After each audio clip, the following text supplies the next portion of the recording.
inelaborate natin yung powers ng DTI, binanggit natin yung Section 23, binanggit natin yung Section 19, etc. Binanggit nyo, Madam Chair, na tahasang paglabag sa batas, nasa mukha na natin, ano pang gagawin natin, show cause pa rin, etc. Thank you very much, Madam Chair. Magandang hapon po sa ating lahat, to my esteemed colleagues, sa ating pong mga resource persons. At the outset, let me take this opportunity po to express my appreciation to our chairperson, Senator Pia Cayetano, for bringing into light this alarming situation concerning the implementation of the Vaporized Nicotine Regulation Act. At nakaka-alarma po yung mga violations na nakita agad natin at nagte-threat ng na nagpo-post on the health and well-being of our people, especially po ng ating mga kabataan. And Senate immediately moved to adopt, and let me put that on record, to adopt a unnumbered resolution to address it head-on. The law that we passed last Congress could not have been clearer. Section 12, letter J reads, the sale of vaporized nicotine and non-nicotine products and novel tobacco products that are packaged, labeled, presented, or marketed with flavor descriptors that are proven to unduly appeal particularly to minors shall be prohibited. Napakaklaro po niyan. Sabi pa ho dito, a flavor descriptor is presumed to unduly appeal to minors if it includes a reference to a fruit, candy brand, dessert, or cartoon character. And yet, as presented by our dear colleague, the chairperson of this committee, Senator Pia Cayetano, there is an alarming proliferation of vape flavors in the market, which is a clear violation of the law. A simple search in online shopping sites like yung Shopee or Lazada would yield to a plethora of options, Madam Chair, ranging from fruits, pastries, coffee, Yakult, and other drinks, including gulaman na, Madam Chair, desserts like cheesecake and ube leche flan, candies like how-how, and even halo-halo and turon. Dinaig po, Madam Chair, yung buffet sa dami ng flavors. Kaya hindi po katanggap-tanggap itong ganitong tahasang paglabag sa batas, lalo na po at ang kapakanan at kalusugan ng marami nating kabataan ang maaapektuhan. We reiterate our call, Madam Chair, on the concerned government agencies, especially the Department of Trade and Industry, to give us a clear and definitive answers in these proceedings as to why the proliferation of these prohibited products was allowed. We also like to an immediate resolution of this issue pursuant to the provisions of the law, even as we await the recommendations of the committee. So again, maraming salamat, Madam Chair, at full support po tayo dito. God bless you all. Madam Chair. Yes, MFL, please go ahead. Yeah, thank you, Madam Chair.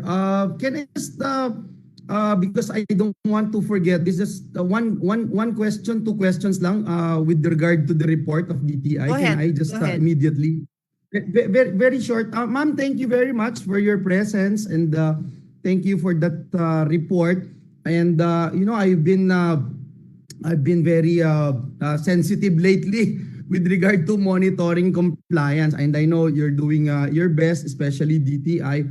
Although let me also place on record that I did not agree that DTI should regulate this. I was voting with Senator Pia that the FDA should be the one to be on top of this implementation of the law. But it is what it is now. And I also wanted to put on record that I also voted no to flavors because of the fact that, as mentioned a while ago by our chair, in America, 500 companies yung nag-apply for about 55,000 flavors. And yet, na-deny po silang lahat. Hanggang ngayon, namumroblema pa sila. No?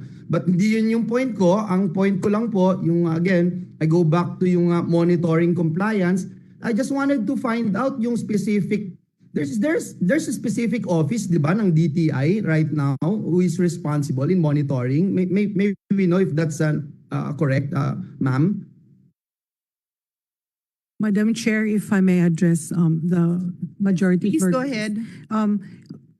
Mr. Senator, it is the Fair Trade Enforcement Bureau of the Department of Trade and Industry, which monitors for the National Capital Region. But for the outside the NCR, our provincial offices would have a consumer welfare desk, and their personnel will also do the monitoring outside the NCR, sir. Okay, a very quick question lang. Ilan na po yung may mga reports na no violations that had been received by DTI?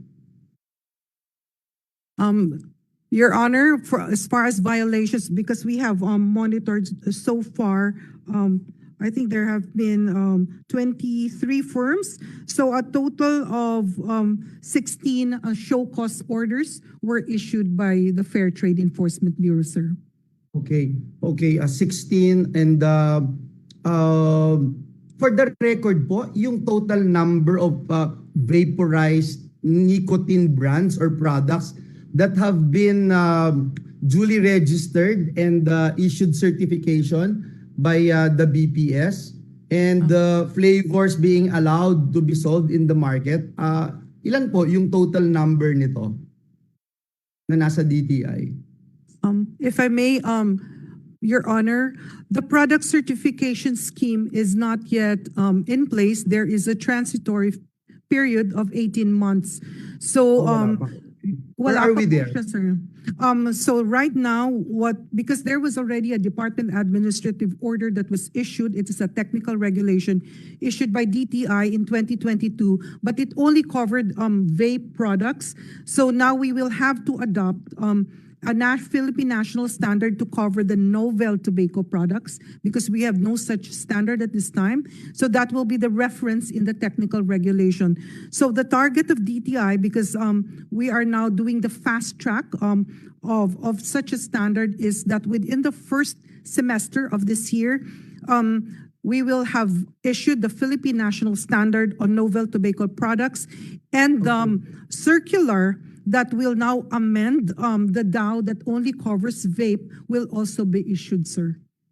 Sige, mabilis lang po kasi this concerns everyone, especially when Senator Pia Cayetano delivered her privileged speech. Kasi if you check online platforms now, very easy, Shopee, Lazada, it's so easy, no? You will see there an overwhelming number of prohibited flavors of vape being sold in the open. Para kasi yung DTI, gusto namin malaman ano ba talaga ginagawa. May authority po kayo to take down yung non-compliant online sellers and order the immediate recall, ban, or seizure from public sale or distribution of these products.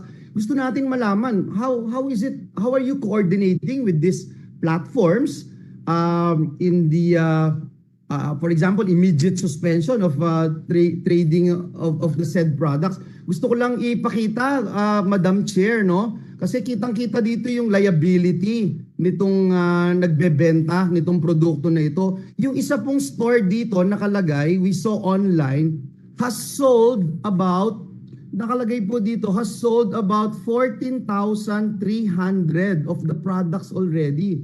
14,300 products already were sold. So, yung tanong po dyan,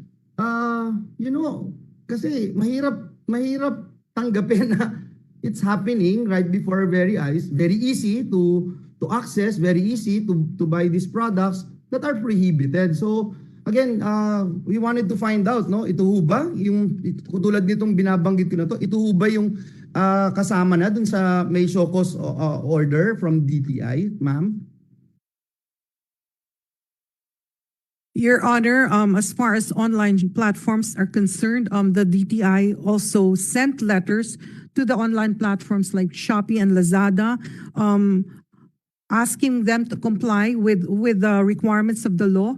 Actually, there's a joint administrative order that was issued last year that governs online transactions. So we reiterated that, and for online platforms, we have already, the Fair Trade Enforcement Bureau has already also issued show cause to 44 firms for online transactions, 44 sellers. Sige. Ma'am, sige Yes. po, I'll let go of this. I just wanted to make sure that you are all working and protecting the best interest of our people, especially our young people whom we consider the hope of the nation. And napaalala ko lang sa Section 19 of the law, meron pong provision dyan that DTI shall have the power to issue an order directing that a non-compliant website, web page, online social media account, or other similar platform be taken down. Meron din po doon sa penal provisions dyan ng law, nasa Section 23 naman, yung online sellers, distributors, online platforms that are non-compliant na right before our very faces, talagang tahasang binabastos ang ating mga batas na ipinasa.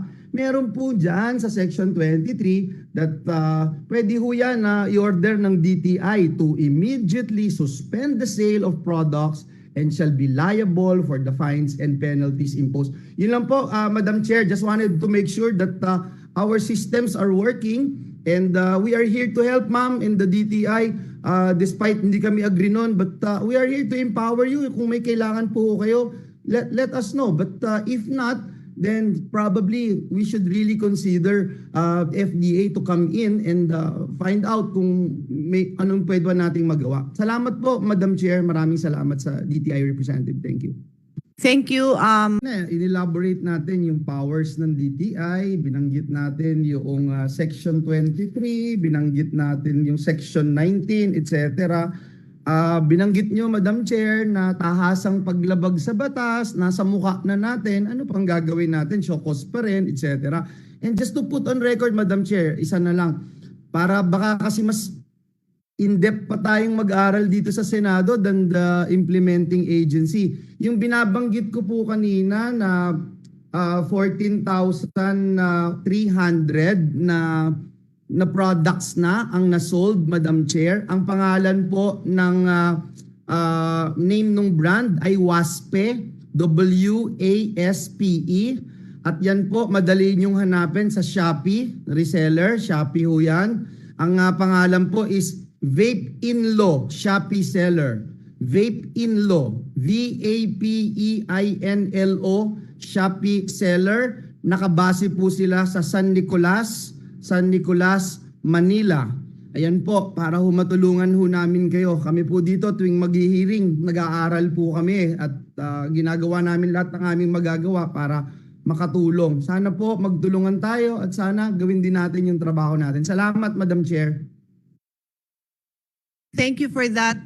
Sa ating baga, no? And I remember when we were discussing this, I think parang it reaches the brain in about 10 seconds, ma'am. Is that correct? Tama po ba Yes. yung data na yun? Yes po. And then syempre po, no, yung the different carcinogens are also not just targeting the lungs, but different parts of our body because they go into the bloodstream. And more importantly, klaro din po sa atin, no, na meron pong mga accidents din po na nangyayari, no, out of using these instruments. So they're Thank not you. completely safe. Salamat, ma'am, at klarong-klaro na ito ay produkto na hindi makakatulong sa kahit kaninong tao, ano man ang age mo, lalo na kung ikaw ay kabataan. Kaya this is definitely, Madam Chair, again for the record, a health concern. This is not just an ordinary product. Hindi po ito snack, hindi po ito candy, kundi ito po ay isang produkto na makakasama sa ating kalusugan. Maraming salamat, Madam Chair. Majority Floor Leader, please bear with me, no? In about a minute,